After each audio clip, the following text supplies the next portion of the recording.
Hello everyone. I hope you had a good Christmas 2019. Today is New Year's Eve, so I hope you have a good New Year's. If you don't celebrate Christmas or any of those things, then I just hope you've well and you had a good festive period or just a good December in general. So in my last video that I made, I stated that my PSVR wasn't working for a second time, and it was the processing box. Because when I disconnected the processing box and connected my PlayStation 4 directly to my TV, which is a PlayStation Pro, I could see it. But when I connected it via that processing unit, I couldn't see anything. I made that video, and as soon as I finished making that video, I tried something and it worked. So this is the same processing unit and PS4 Pro that was in the last video. And I thought I had cancelled the upload of YouTube to that video, but a few months later, I was getting crazy emails and comments asking how did I resolve it, or did I resolve it? So it turns out that video uploaded anyway.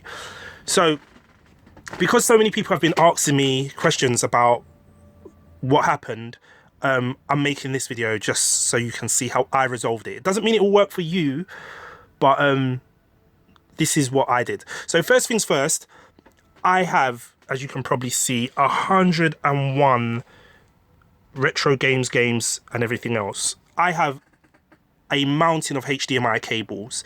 So if you're having the issue where the PlayStation 4 Pro via VR doesn't show up on your TV, it might not be the processing unit.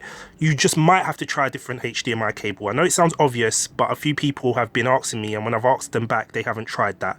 So try different HDMI cables, expensive ones, 4K ones, or the one that came in the box. I obviously tried that, all of those things, and it didn't work for me.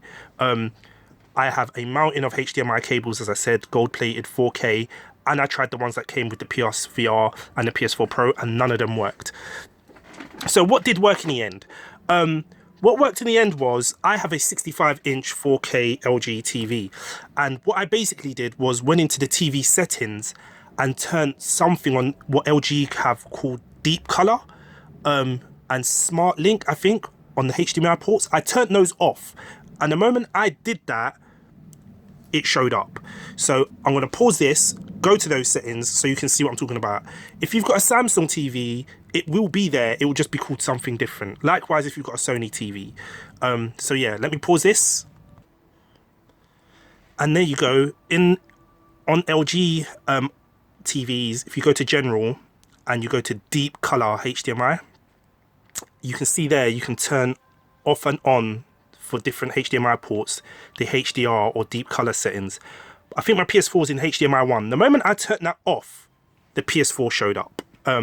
It's now back on, and I've had no issues since, but that's what resolved it for me. I think I also did have to go into safe mode on my PS4. I won't do that here. There's other videos on YouTube that can show you how to do that. And you can change the HDMI settings on your PS4 from, I think, 2.0 to 1.4 or something like that.